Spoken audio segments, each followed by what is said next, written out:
क्या middle class के लिए कुछ बचा भी है गुड़गांव में, या सब चीज़ बस अब अमीरों का शहर बन गया गुड़गांव? यहाँ 1.5 लाख रुपए में घर मिलता है। 1.5 लाख में घर, ये जी। कहाँ मिलता है? गुड़गांव में प्रॉपर्टी के दाम इतने ज़्यादा हो गए हैं, ये बबल है जो कभी भी फट सकता है।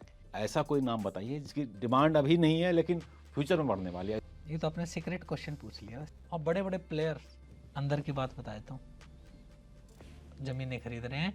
प्रॉपर्टी के लिहाज से 2026 में क्या बदलाव होने वाला है? 2026 में ये 25,000 और 24,000 रुपए पर ट्रेड हो रहा होगा। द्वारका एक्सप्रेसवे की क्या अब भी इन्वेस्टमेंट का वहाँ मौका है? क्या मिडिल क्लास के रेंज से द्वारका एक्सप्रेस बिल्कुल बाहर चला गया? मेट्रो से कम्युनिकेशन शुरू हो जाएगा। इसके बाद गुड़गांव के प्रॉपर्टी मार्केट में क्या बदलाव होगा? कौन से इलाकों में प्रोजेक्ट्स आने लगेंगे? अगले 2 साल में प्राइस डबल और ट्रिपल होंगे। कोई बड़ा चेंज आएगा उनके प्रॉपर्टी मार्केट में ओल्ड गुड़गांव के? कहाँ इन्वेस्टमेंट करने में ज़्यादा फायदेमंद है? द्वारका एक्सप्रेसवे या जो मेट्रो का रूट बन रहा है उसमें जो प्रोजेक्ट्स आएंगे उसमें इन्वेस्टमेंट करने में फायदा है? 5 साल 7 साल या 10 साल के लिए इन्वेस्टमेंट करना हो, कहाँ आप सजेस्ट करेंगे? कहाँ इन्वेस्ट करें? प्लॉट में इन्वेस्टमेंट करें या फ्लैट्स खरीदें, अपार्टमेंट्स खरीदें? रेजिडेंशियल प्रोजेक्ट्स में पैसे लगाएं या कमर्शियल प्रोजेक्ट्स में? किसमें अप्रिसिएशन की संभावना ज़्यादा है?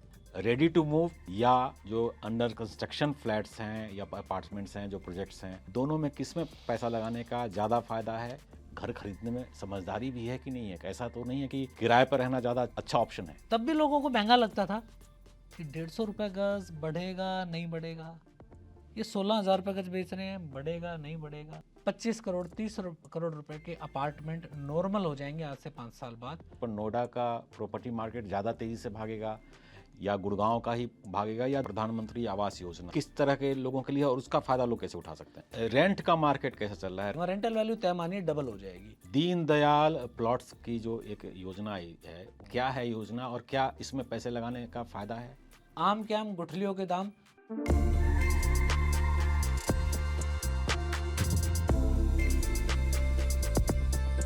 गुड़गांव के प्रॉपर्टी बाजार में आजकल क्यों मची हुई है हलचल?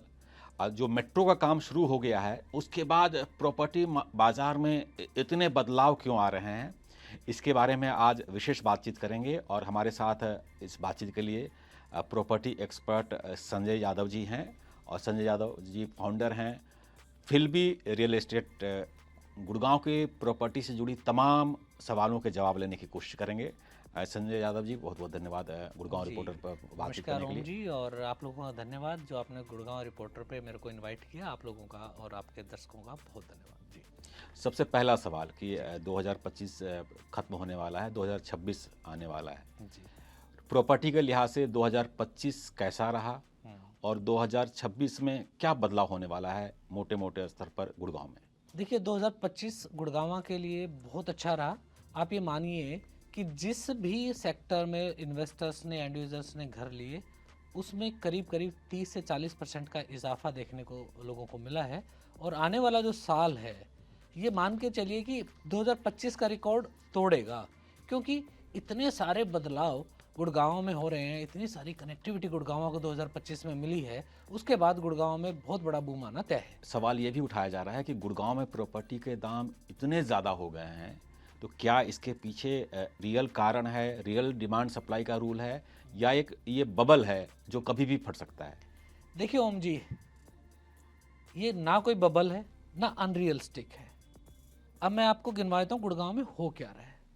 द्वारका एक्सप्रेसवे 10,000 करोड़ की लागत से बना single pillar state of art, देश का पहला एक्सप्रेसवे गुड़गांव को मिला। गुड़गांव डायरेक्ट 1 लाख करोड़ की लागत से लगा दिल्ली मुंबई एक्सप्रेसवे, उससे डायरेक्ट कनेक्ट हो रहा है और 2026 में वो खुल जाएगा। 2025 में द्वारका एक्सप्रेसवे पूरा बन के तैयार हो गया। एसपीआर रोड, उसको अपग्रेड किया जा रहा है। केएमपी से के साथ ऑर्बिट रेल और केएमपी दोनों से गुड़गांव की डायरेक्ट कनेक्टिविटी है। तो आप पाएंगे कि देश के हर कोने से लेके कन्याकुमारी से कश्मीर तक आज गुड़गांव डायरेक्ट कनेक्ट है। अभी 2025 में बड़ी सौगात मिली जम्मू कटरा, वो डायरेक्ट गुड़गांव से कनेक्ट है। इट मीन्स आपको चाहे कश्मीर की तरफ जाना हो, चाहे कन्याकुमारी की तरफ जाना हो, चाहे आपको कोलकाता और नॉर्थ ईस्ट की तरफ जाना हो, गुड़गांव आज डायरेक्ट कनेक्ट होता है थ्रू एक्सप्रेसवे। और एक्सप्रेसवे का इतना जाल गुड़गांव में फैल गया है कि तेजी आनी तो तय है। 2026 आप देखिएगा कितनी तेजी से चलेगा। और उसका एक बड़ा कारण है इंफ्रा। तो ये अनरियलिस्टिक नहीं है, ना ये बबल है। आप बता रहे हैं कि और तेजी आने वाली है, जी। लेकिन अभी से ही जो अपार्टमेंट्स के दाम सुनने के लिए मिलते हैं, मीडिया में रिपोर्ट्स आती है कि 100 करोड़, 150 करोड़, 200 करोड़, तो क्या मिडिल क्लास के लिए कुछ बचा भी है गुड़गांव में, या सब चीज़ बस अब अमीरों का शहर बन गया है गुड़गांव? देखिए, गुड़गांव एक ऐसा शहर है ओम जी, जहाँ आपको ताज्जुब होगा जो मैं अगली लाइन कहने वाला हूँ। यहाँ 1.5 लाख रुपए में घर मिलता है और यहाँ 150 करोड़ में भी घर मिलता है। गुड़गांव की ये ब्यूटी है।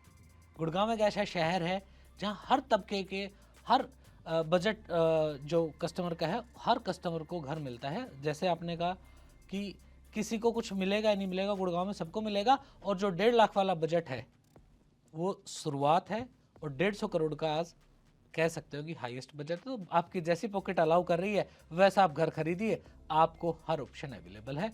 तो गुड़गांव में ऐसा कुछ नहीं है कि अनरियलिस्टिक। 1.5 लाख में घर ये जी। कहाँ मिलता है?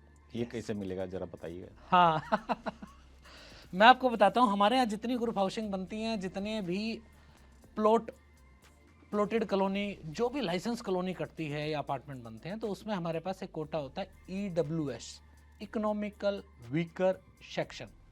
तो उसमें रिजर्व प्राइस है हमारा 1.5 लाख रुपए का। तो उसमें एक बेडरूम, टॉयलेट, ये आपको पूरा एक करीब 350 स्क्वायर फीट का घर मिलता है, जो कुल 1.5 लाख रुपए में मिलता है। उसमें आप लोग जिनके जो भी BPL होल्डर हैं, आपके दर्शकों को मैं बड़ी काम की बात बता दूं, जितने भी BPL होल्डर हैं, आप सब उसमें जब भी ड्रॉ निकलें अप्लाई करें, और आप तय मान के चलिए आज या कल, 2 दिन बाद या 4 दिन बाद आपका फ्लैट जरूर निकलेगा, क्योंकि तादाद बहुत है। हर ग्रुप हाउसिंग में करीब करीब एवरेज 100 अपार्टमेंट EWS के बनते हैं। तो आप लगाइए कितने सारे ग्रुप हाउसिंग है। हर टाउनशिप में अप्रोक्स 300 से 400 अपार्टमेंट EWS के बनते हैं। तो आप लगाइए कितनी सारी टाउनशिप है। तो भरमार है 1.5 लाख रुपए के घर की। तो इसी तरह का एक प्रोजेक्ट है प्रधानमंत्री आवास योजना। यस। वो किस तरह के लोगों के लिए, और उसका फायदा लोग कैसे उठा सकते हैं? हाँ, प्रधानमंत्री आवास योजना में क्या है, हम अफोर्डेबल हाउसिंग को कनेक्ट करते हैं, और एक गवर्नमेंट की पॉलिसी है, हुड्डा की हाउसिंग बोर्ड पॉलिसी। वो दोनों प्रधानमंत्री आवास योजना के तहत कवर होती हैं। उसमें क्या होता है कि जैसे आपने सुना होगा अफोर्डेबल हाउसिंग गुड़गांव में, तो उसमें भी अगेन सरकार ने प्राइस रिजर्व किए हुए हैं। जैसे अभी रिसेंटली कारपेट एरिया पर 5250 5250 रुपये पर स्क्वायर फीट में आपको सरकार ने तय कर दी कीमत, उस पर ड्रॉ के थ्रू मिलता है, और उसके भी लाइसेंस भरमार आ रहे हैं। अप्रोक्स एज ऑन डेट आप कह सकते हो गुड़गांव में नाना करते 70 से 80 हज़ार घर प्रधानमंत्री आवास योजना के तहत, अफोर्डेबल हाउसिंग के तहत लाइसेंस आ चुके हैं, बन के रेडी हैं, और लगातार ये तादाद बढ़ रही है। तो उसमें 1 बेडरूम, 2 बेडरूम और 3 बेडरूम होते हैं। तो 1 बेडरूम की अप्रोक्स कॉस्ट करीब 18 लाख रुपए की नए प्राइस के हिसाब से। ये पहले 4,000 रुपये होती थी, क्योंकि चीज़ें महंगी हुई हैं तो प्राइस नेचुरली बढ़ना तय था। और 3 बेडरूम आप मान के चलिए करीब करीब 38 से 40 लाख रुपए, और 2 बेडरूम करीब 27 से 28 लाख रुपए में मिल जाता है। ये हमारी प्रधानमंत्री आवास योजना के तहत है। ऐसे ही हाउसिंग बोर्ड के तहत सरकार अपने फ्लैट पे निकालती है, वो भी प्रधानमंत्री योजना के तहत है, उसमें भी ड्रॉ निकलता है। तो इन चीज़ों का आपके दर्शक भरपूर फायदा उठाएं। गुड़गांव में बहुत रीजनेबल प्राइस पर आज भी चीज़ें मिलती हैं। 2 तरह के लोग प्रॉपर्टी खरीदते हैं, एक तो एंड यूजर जिनको खुद रहना है, जी। और एक इन्वेस्टमेंट के पर्पज से लोग इन्वेस्ट करते हैं। गुड़गांव में क्या रेशियो है, कितने लोग एंड यूजर हैं और कितने लोग सिर्फ इन्वेस्टमेंट पर्पज से घर खरीद रहे हैं, और घर में कोई और रह रहा है या घर बंद पड़ा है? ओम जी, ये बड़ा अच्छा क्वेश्चन आपने पूछा। गुड़गांव की मार्केट के साथ एक बहुत अच्छा पॉजिटिव पॉइंट ये है कि एंड यूज़र मूवमेंट यहाँ बहुत अच्छी है। पूरे देश से लोग गुड़गांव में रहने आ रहे हैं। तो जब रहने आ रहे हैं तो इन्वेस्टर कम और एंड यूज़र ज़्यादा है, और जब एंड यूज़र ज़्यादा होगा तो मार्केट, जो आपने पहला क्वेश्चन किया, तो बबल और अनरियलिस्टिक मार्केट नहीं रहेगी। तो वैसे आपने रेशो पूछा तो मैं आपको बता दूं कि गुड़गांव में करीब करीब 60% एंड यूज़र आज है, और 40% मार्केट इन्वेस्टर के थ्रू ड्राइव होती है। धीरे धीरे जो इन्वेस्टर मार्केट है, ये भी जैसे प्रोडक्ट बन के रेडी होएगा तो एंड यूज़र को पहुंच जाएगा। उसमें होता क्या है, इन्वेस्टर हमेशा इनिशियल स्टेज पर प्रोजेक्ट में एंट्री करता है, क्योंकि प्रोजेक्ट कोई 5 साल में, कोई 7 साल में बनना होता है। तो मान लीजिए आप इन्वेस्टर हैं, तो आज आपने जब वहाँ नींव खुदी है तो वहाँ पैसा लगा दिया है। एंड यूज़र कब आता है, जब बन के तैयार हो जाए, जब पॉलिश हो जाए प्रोडक्ट, मेरा ताला चाबी हाथ में हो।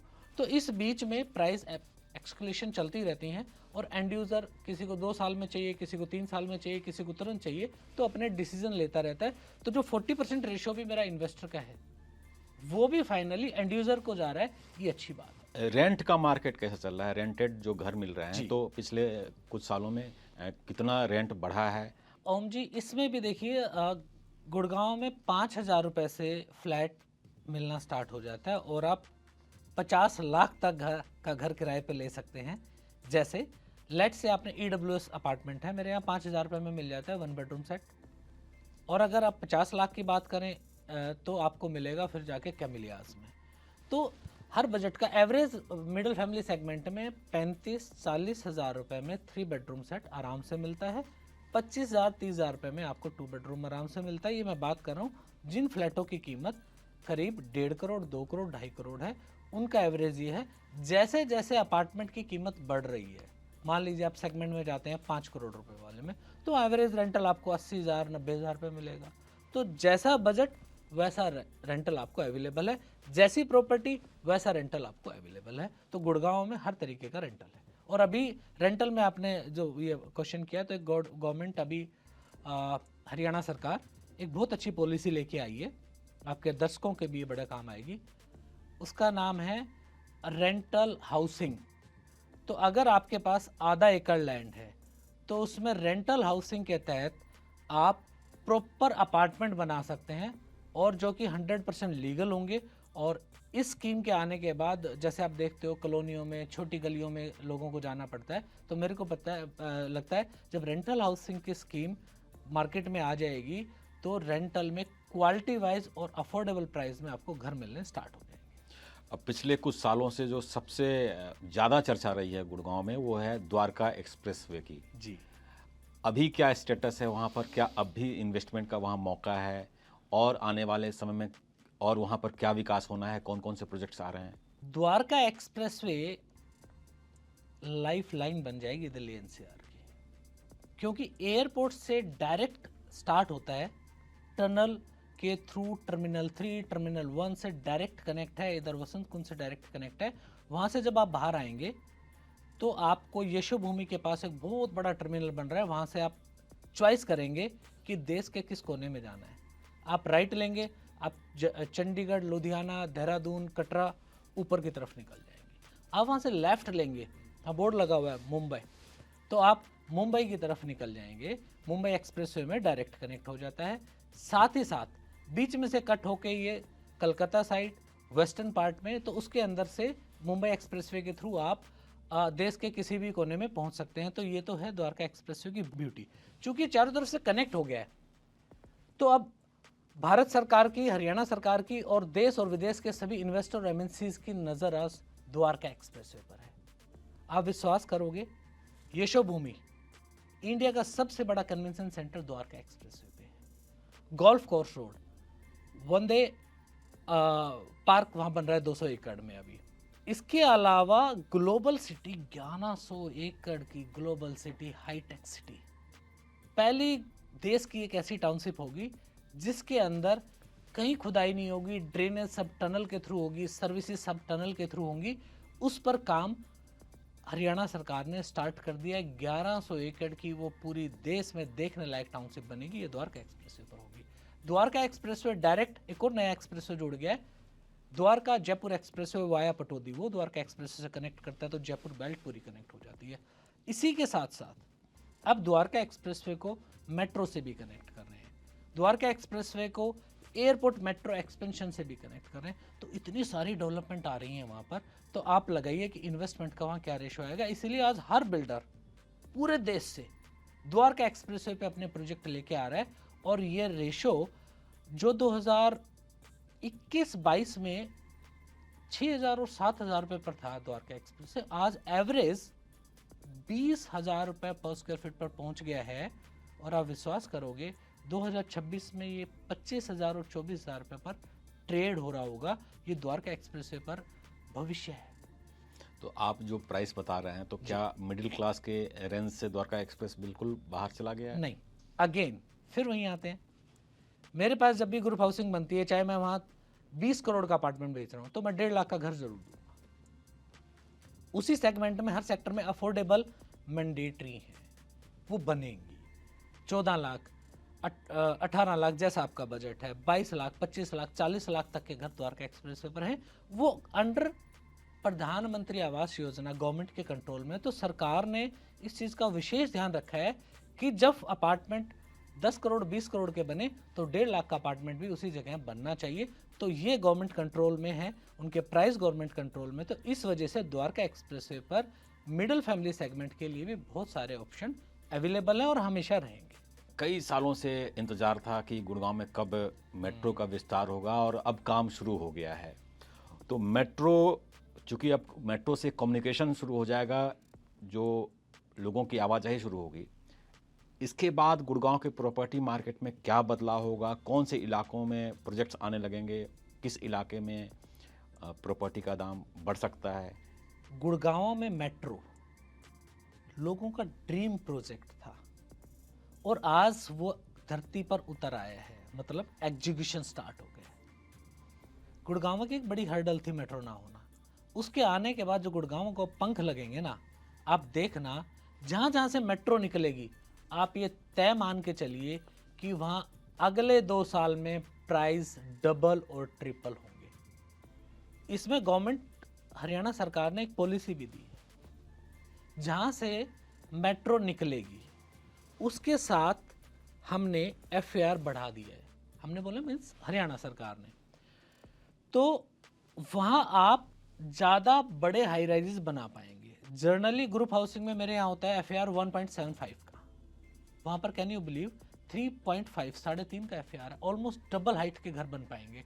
तो आप समझिए वहाँ के साथ लगती हुई लैंड की क्या वैल्यू होगी।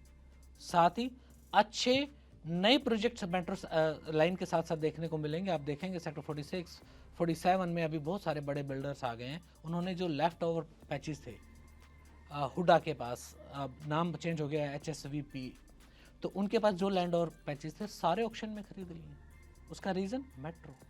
इसके साथ आम जन के जो प्लॉट हैं उस सराउंडिंग में, वहाँ आप देखिएगा कि आने वाले 2 साल में प्राइसों में हाइक मिलेगा, वहाँ पर रेंटल हाइक होंगे। तो ये डायरेक्ट फायदा लोगों को, गुड़गांव को पहुंचेगा। और कोई बड़ा चेंज आएगा उनके प्रॉपर्टी मार्केट में ओल्ड गुड़गांव के? ओम भाई, ये तो तय मानिए कि चेंज तो आएगा, पर गुड़गांव ओल्ड गुड़गांव के साथ क्या जगह नहीं है, तो वह नए प्रीमियम प्रोजेक्ट नहीं आ पाएंगे। जो पुराने गुड़गांव के साथ बसी हुई कॉलोनी है, वहाँ रेंटल हाइक होएगी, थोड़ा सा प्लॉट्स के जो रेट है वहाँ बढ़ जाएंगे। पर चूंकि नए और प्रीमियम प्रोजेक्ट नहीं आ पाएंगे, तो उस वजह से बहुत ज़्यादा हाइक मेरे को नज़र नहीं आ रही। कारण क्या होता है, गुड़गांव में आज घर नहीं बिक रहा, गुड़गांव में लाइफस्टाइल, गुड़गांव में फैसिलिटीज़ ये सेल हो रही हैं। और जब पुराने गुड़गांव क्योंकि बड़ा कंजेस्टेड है और जगह बची नहीं हुई है, तो वह नए प्रोजेक्ट नहीं आएंगे, तो बहुत ज़्यादा हाइक शायद देखने को ना मिले। हाँ, रेंटल वैल्यू ज़रूर बढ़ेगी, वहाँ रेंटल वैल्यू तय मानिए डबल हो जाएगी। 2026 में कहाँ इन्वेस्टमेंट करने में ज़्यादा फायदेमंद है, द्वारका एक्सप्रेसवे या जो मेट्रो का रूट बन रहा है उसमें जो प्रोजेक्ट्स आएंगे उसमें इन्वेस्टमेंट करने में फ़ायदा है? जहाँ भी नए प्रोजेक्ट्स आ रहे हैं, जैसे मेट्रो स्टार्ट होगी 29 सेक्टर से, और ये हीरो होंडा चौक, सुभाष चौक, अंदर हुडा के सेक्टर होते हुए सेक्टर 10 से और फिर आगे ओल्ड गुड़गांव में एंटर कर जाएगी। तो मेरा मानना है कि हीरो होंडा चौक के बाद, चूँकि ओल्ड गुड़गांव वहाँ जगह ही नहीं बची है, तो वहाँ इन्वेस्टमेंट कुछ बनती नहीं है। हीरो होंडा से लेकर और 29 सेक्टर तक जो ये पैच है, और इसके बाद फिर पालम विहार से लेकर और साइबर सिटी की तरफ वाला जो पैच है, क्योंकि वहाँ भी कुछ कुछ रेंट पार्सल अवेलेबल हैं, तो वहाँ नए प्रोजेक्ट्स आएंगे, तो मेरे को लगता है उस पर इन्वेस्टमेंट डालनी चाहिए। इसके अलावा चूँकि नए गुड़गांव में लैंड काफ़ी है, बड़े बड़े प्रोजेक्ट आ रहे हैं, वहाँ बहुत बड़े बड़े बिल्डर्स आ रहे हैं, तो वहाँ का जो चार्म है वो तो हमेशा बना रहेगा। तो मेरे को लगता है चाहे मेट्रो लाइन के साथ अप टू हीरो होंडा चौक, और उधर आप यू कैन से कि सेक्टर 4-7 से लेकर शंकर चौक तक वहाँ इन्वेस्टमेंट अच्छी बन सकती है। और इधर नया गुड़गांव तो नो डाउट एवरग्रीन प्रोजेक्ट वहाँ है, और एवरग्रीन वहाँ इन्वेस्टमेंट रही है और बहुत अच्छे रिटर्न्स पिछले 5 सालों में वहाँ मिले हैं। 5 साल 7 साल या 10 साल के लिए इन्वेस्टमेंट करना हो, पूरे गुड़गांव में ऑप्शन अगर खुला हो जी, तो कहाँ आप सजेस्ट करेंगे, कहाँ इन्वेस्ट करो, कौन से क्या कहाँ इन्वेस्ट करें? जरूर सजेस्ट करूँगा कि पहला ऑप्शन अपना होना चाहिए द्वारका एक्सप्रेसवे। उसका रीज़न है कि द्वारका एक्सप्रेसवे के सराउंडिंग लैंड है, वहाँ बड़े बिल्डर्स आ रहे हैं, कनेक्टिविटी बढ़ रही है, एयरपोर्ट तक जो लाइन है वो ग्लोबल सिटी तक आज नहीं तो कल आएगी। ग्लोबल सिटी का है, मैं वैसे आपको एक बार बता देता हूँ। ग्लोबल सिटी जहाँ द्वारका एक्सप्रेस SPR और CPR कनेक्ट होते हैं खेड़की दोला के आसपास, वहाँ ये ग्लोबल सिटी बन रही है गढ़ी हर्षरू और खेड़की दोला के बीच में। तो ये गुड़गांव का सेंटर पॉइंट डेवलप होना है। आपने पीछे न्यूज़ कवर की थी, DC साहब भी गए हुए थे, और जहाँ ISBT बन रही है वो लोकेशन है ग्लोबल सिटी की। तो वहाँ airport metro, rapid metro, RRTS, bus terminal, heliport और सामने 1100 एकड़ का पूरा इंटरनेशनल ग्लोबल सिटी जो इंटरनेशनल तर्ज पे तैयार हो रही है। सामने पूरा 88 कमर्शियल सेक्टर। ये इतना बड़ा हब तैयार हो जाएगा कि वहाँ इन्वेस्टमेंट लगातार बढ़ती रहनी है, बड़े प्लेयर्स वहाँ रहे हैं। तो पहला ऑप्शन द्वारका एक्सप्रेसवे होना चाहिए, क्योंकि ये एयरपोर्ट से भी डायरेक्ट कनेक्ट है और connectivity centre point of Gurgaon बन रहा है। और दूसरा ऑप्शन जो आपने कहा था कि और दूसरा ऑप्शन क्या हो सकता है, तो मेरे को लगता है साउथर्न पेरिफेरियल रोड एक अच्छा ऑप्शन हो सकता है, क्योंकि वहाँ भी प्रीमियम सेगमेंट और जो सेक्टर 56-57 पर इन सेक्टरों के साथ सटा हुआ है, तो वो ऑप्शन भी इन्वेस्टमेंट के लिए अच्छा है। और तीसरा सबब जो बन गए हैं सोना, फरुखनगर, पटौदी, 3 ये पॉकेटें हो सकती हैं जो आपको रीजनेबल दामों पर इन्वेस्टमेंट दे सकती हैं। तो आपने इलाका तो बता दिया, अब ये बताइए कि प्लॉट में इन्वेस्टमेंट करें या फ्लैट्स खरीदें, अपार्टमेंट्स खरीदें? देखिए, हमेशा ज़मीन में रिटर्न ज़्यादा आती है, ये तो हम भाई तय मान के चलिए। कारण क्या है, प्लॉट में खाली एंड यूजर प्रोडक्ट नहीं है, वो इन्वेस्टर फेवरिंग भी है, वो कमर्शियल एंगल से बिजनेस फेवरिंग भी है। ये 3 क्यों हैं? आपने एक प्लॉट लिया, आपका दिल करता है आप मकान बनाएं, आपको एसेट की तरह रखना है, कोई मेंटेनेंस देनी है, आपका प्लॉट रखा हुआ है। आपको बिल्डर की तरह काम करना है, बिजनेस चलाना है, आप स्टिल्ट+4 बनाए बेच दें। आपको रेंटल हाउसिंग बनानी है, आप रेंटल चला सकते हैं। तो इस तरीके से उसके बहुत सारे पर्पस सॉल्व होते हैं। तो हमेशा हॉट केक रहा है प्लॉट और हमेशा रहेगा। सेकंड ऑप्शन फिर हमें रखना चाहिए अपार्टमेंट का, क्योंकि अपार्टमेंट वो अपार्टमेंट जिनकी कनेक्टिविटी अच्छी है, जो अच्छे बिल्डर्स बना रहे हैं, जिसमें प्रीमियम टच आ रहा है, तो वो अपार्टमेंट गुड़गांव में एक नया कॉन्सेप्ट है प्रीमियम टच का, वो बहुत चलेंगे, उस पर आप इन्वेस्टमेंट डाल सकते हैं और उसमें मेरे को हाइक ज़्यादा नज़र आती है। और थर्ड, आप जा सकते हैं कमर्शियल प्लॉट्स, SCO जिसको कहते हैं, तो वो भी एक अच्छा ऑप्शन है इन्वेस्टमेंट के लिए गुड़गांव में। उस पर भी हमारे दर्शक बेनिफिट ले और उस पर भी सेल परचेज कर सकते हैं। रेजिडेंशियल प्रोजेक्ट्स में पैसे लगाएं या कमर्शियल प्रोजेक्ट्स में, तो इसमें आप क्या सजेशन देंगे कि किस में अप्रिसिएशन की संभावना ज़्यादा है? नेचुरली रेजिडेंशियल में चूंकि डिमांड और लोगों का आवागमन ज़्यादा है, तो रेजिडेंशियल प्रोजेक्ट हमेशा ज़्यादा बढ़ते हैं कमर्शियल से। कमर्शियल सेगमेंट में क्या है कि ऑफिसेज चलते हैं, रिटेल चलते हैं। रिटेल में थोड़ा सा मेरे को कहते हुए कोई हिचक नहीं है, रिटेल में थोड़ा सा ऑनलाइन होने के बाद हिचक है, मार्केट में थोड़ी सी रुकावट है। तो उस रिटेल जो बाज़ार है वो रुका हुआ है, जो दुकानों का बाज़ार है। ऑफिस स्पेस अगेन अपार्टमेंट की तरह स्टेटस सिंबल बन गए हैं, तो उसमें भी बहुत अच्छा अप्रिशिएशन है। तो कमर्शियल में लेना है तो ऑफिस स्पेस एक अच्छा ऑप्शन हो सकता है, रिटेल में अगर जाना है तो SCO अच्छा ऑप्शन हो सकता है कमर्शियल में, और रेजिडेंशियल तो नो डाउट एवरग्रीन फैंटास्टिक, आंख मूंद के पैसा लगा सकते हो। दीनदयाल प्लॉट्स की जो एक योजना आई है, क्या है योजना और क्या इसमें पैसे लगाने का फ़ायदा है? ये एक ऐसा प्रोडक्ट निकाला गवर्नमेंट ने जो मतलब एवरग्रीन प्रोडक्ट है, मतलब उसमें छोटे प्लॉट है मेरे पास। मैंने कहा एवरग्रीन क्यों कहा, उसमें मेरे पास 60 गज का प्लॉट भी है, उसमें मेरे पास 100 गज का प्लॉट भी है और मैक्सिमम 180 गज का है। तो उसमें जो कैटेगरी है मेरी 60 to 180 ये साइज़ मिलते हैं, और ये प्लॉट हर आदमी के पॉकेट में आ जाते हैं जैसा जिसका बजट हो। किसी का कम बजट है 60 गज ले लो, किसी का ज़्यादा बजट है 100 गज, उससे ज़्यादा 180 ले लो। जनरल प्लॉटिंग में मेरे साथ क्या आता है कि मेरे पास प्लॉट ही 180 से स्टार्ट होंगे, वो 500-600 गज तक के प्लॉट होंगे, तो इसलिए बजट बढ़ जाता है।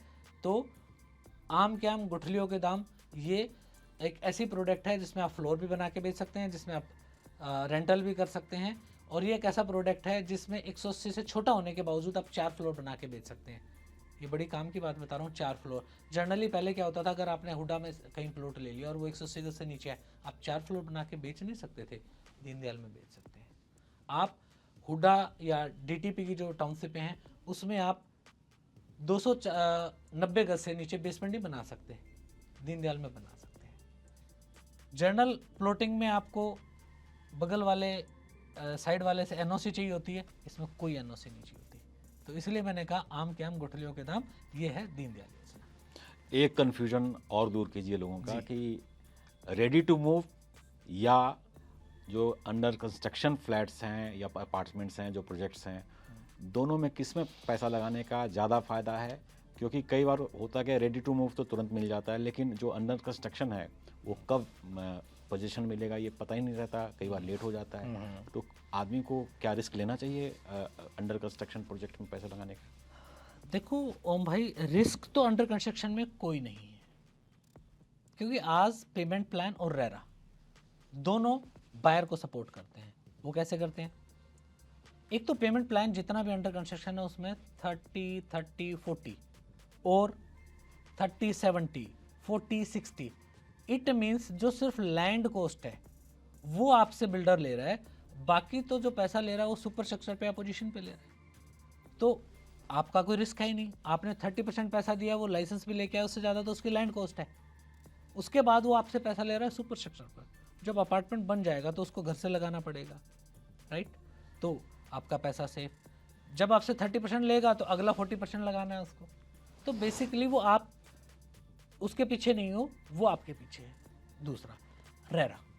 रेरा में क्या होता है कि जितना ही पैसा आ रहा है इसका 70% आपको एस्क्रो अकाउंट में रखना है। जब आप एस्क्रो अकाउंट में पैसा रखेंगे तो सिर्फ और सिर्फ वो पैसा जा सकता है प्रोजेक्ट की डेवलपमेंट पर। तो पैसा बाहर गया ही नहीं है, कहाँ? अकाउंट के अंदर है। तो कोई फ्रॉड भी नहीं हो सकता आपके साथ। एस्क्रो अकाउंट मतलब उस पैसे का मनमर्जी से इस्तेमाल नहीं हो सकता है? नहीं हो सकता। वो पैसा अंडर रेरा ऑब्जर्वेशन होगा और वो पैसा सिर्फ और सिर्फ प्रोजेक्ट की कंस्ट्रक्शन पर ही खर्चा जाएगा। तो आपको दूसरी सिक्योरिटी मिल गई, एक पेमेंट प्लान और दूसरा रेरा की सिक्योरिटी। तो इसलिए डिफॉल्ट की गुंजाइश तो खत्म हो गई। तो इसलिए आप बेहिचक अंडर कंस्ट्रक्शन में लगाएं। हाँ, जो यूज़र है उनको जनरली मेरी सलाह होती है, देखिए बड़े प्रोजेक्ट होते हैं ये 5 से 7 साल में बनते हैं, चाहे कोई बिल्डर 3 साल 4 साल का है। सच्चाई है जो ग्रुप हाउसिंग मेरी 40-50 मंजिल की बन रही है वो 5-6-7 साल में बन के रेडी होगी, जो ग्राउंड रियलिटी है। तो एंड यूज़र इस धोखे में ना लें कि 3 साल में बन जाएगा, 4 साल में। जो एंड यूज़र है वो अपने लाइफ के 5 से 7 साल क्यों वेस्ट करे? तो उसको मेरी सलाह ये होगी कि आप रादर देन 5 से 7 साल वेस्ट करें अपने लाइफ के, अपने घर में आज मूव करें, रेडी टू मूव घर ही खरीदें। तो एंड यूज़र को सलाह है रेडी टू मूव, जो इन्वेस्टर है वो अंडर कंस्ट्रक्शन में जाए, ऐसा मेरा मानना है। तो आप बता रहे हैं कि जो पहले स्थिति थी कि लोगों का पैसा फंस जाता था, वैसी स्थिति नहीं है। लेकिन रेरा जब आया उस समय माना जा रहा था कि जो इन्वेस्टर की सारी समस्याएं हैं लगभग सॉल्व हो जाएंगी। लेकिन अभी भी हम गुड़गांव में देखते हैं कि पोजीशन को लेकर के प्रदर्शन होते रहता है। कई बार कई प्रोजेक्ट्स समय पर नहीं मिल पा रहे हैं, 2-2 साल 3-3 साल 4-4 साल लेट चल रहा है। तो ऐसा रेरा आने के बाद भी ऐसा कैसे हो पा रहा है? ओम भाई, रेरा इंट्रोड्यूस हुआ था 2016 में और हरियाणा में एप्लीकेबल हुआ था 2017 में। जितने ये डिले वाले केसेस हैं ना, आप नोटिस करना कभी, वो ज़्यादातर केसेस हैं 2017 से पहले वाले, जहाँ डिफ़ॉल्ट हो रखा था, जहाँ कंट्रोल करने के लिए कोई बॉडी नहीं थी।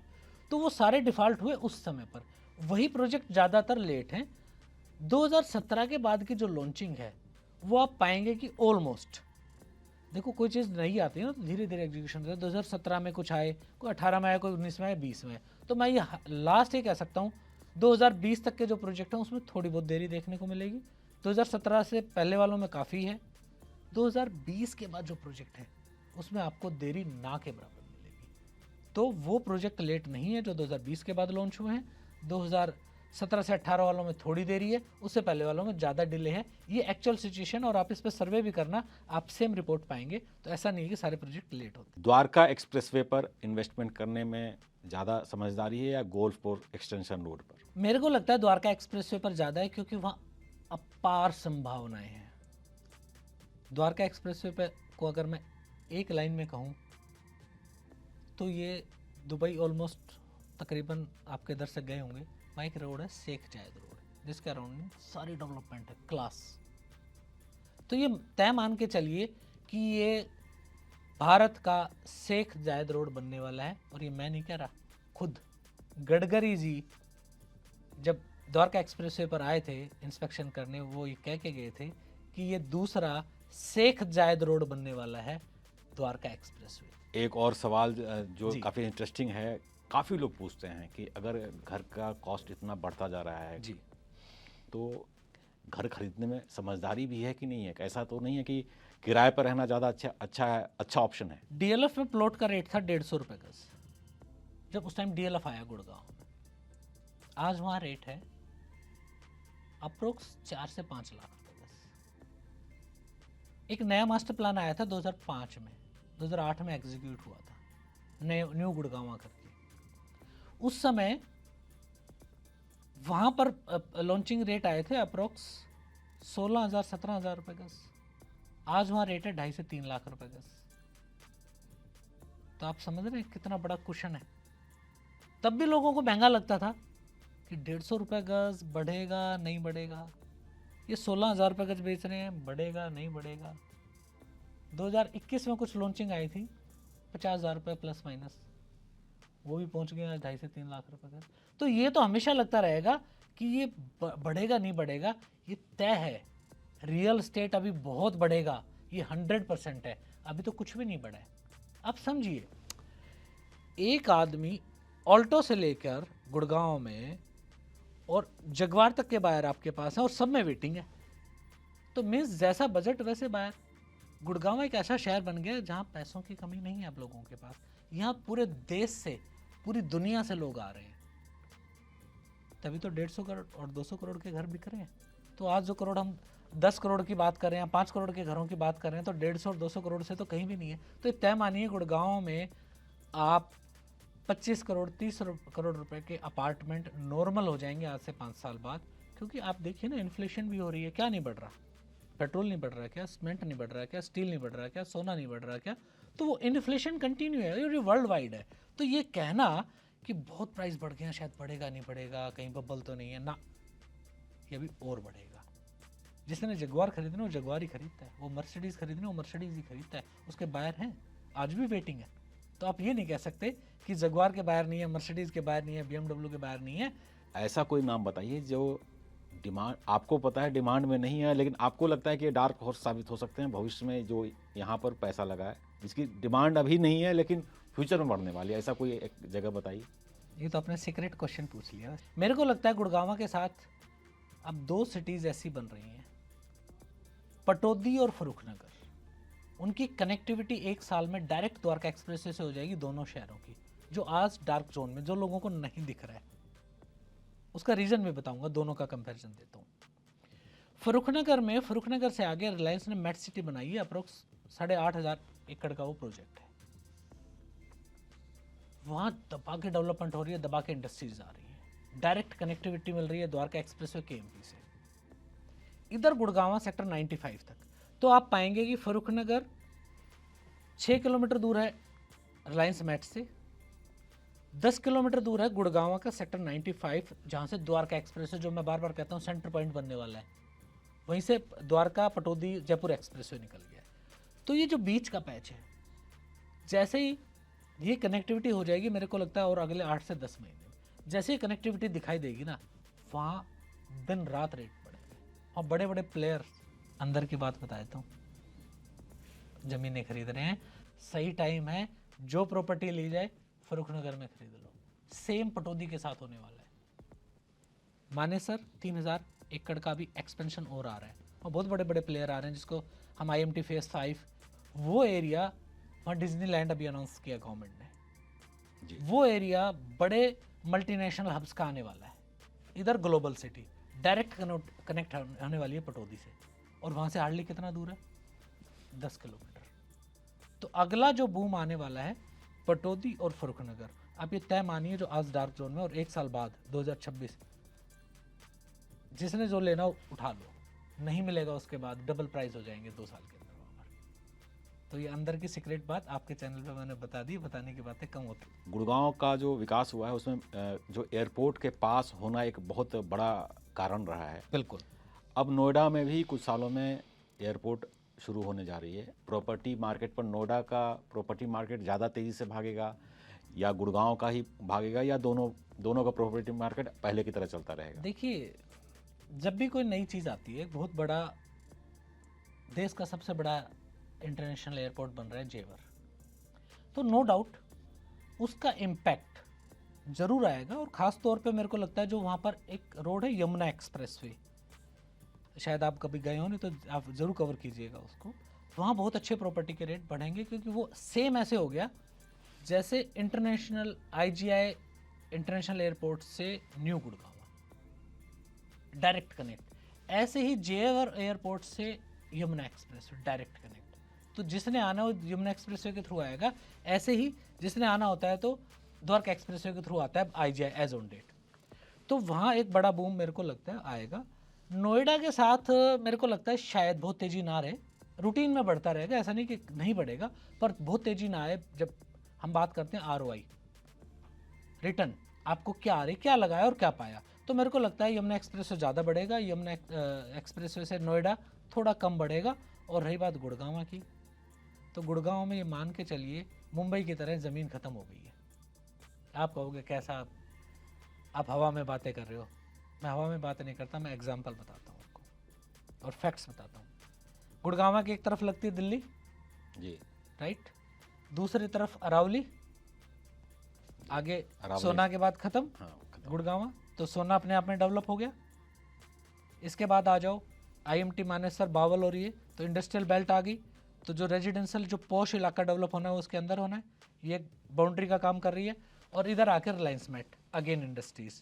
तो कभी भी जो क्लास है वो इंडस्ट्रीज़ को क्रॉस करके दूर नहीं जाना चाहिए, वो इसके अंदर रहना चाहिए। अब और इसके अंदर आप देखिए ज़मीन का है, तो नेचुरल बाउंड्री बन गई है। गुड़गांव के साथ ज़मीन नहीं है, इसीलिए यहाँ तेज़ी बनी रहेगी। नोएडा, ग्रेटर नोएडा और उस तरफ क्या एक्सपेंशन बहुत है, बाउंड्री लाइन नहीं बन पाई, तो उससे क्या है, नोएडा भी है, गाज़ियाबाद भी है, ग्रेटर नोएडा भी हो गया, फिर यमुना एक्सप्रेस, फिर ग्रेटर पता नहीं क्या क्या आ रहा है, तो वहाँ फैलाव बहुत है। तो मेरे को लगता है कॉम्पैक्ट हो गया गुड़गांव। तो आपने जितने भी सजेशन दिए उसके लिए पैसा बहुत ज़रूरी है, तो दर्शकों से उम्मीद है कि वो पैसा कमाने पर ध्यान दे रहे हों, तभी गुड़गांव में पैसा लगाकर ज़्यादा प्रॉपर्टी खरीद सकते हैं और उसके बाद ज़्यादा से ज़्यादा रिटर्न भी ले सकते हैं। संजय जी, गुड़गांव रिपोर्टर पर आने के लिए, हमसे बातचीत करने के लिए बहुत बहुत धन्यवाद, शुक्रिया। बहुत बहुत धन्यवाद, शुक्रिया आपका ओम भाई, आपने यहाँ बुलाया, और दर्शकों का बहुत बहुत धन्यवाद।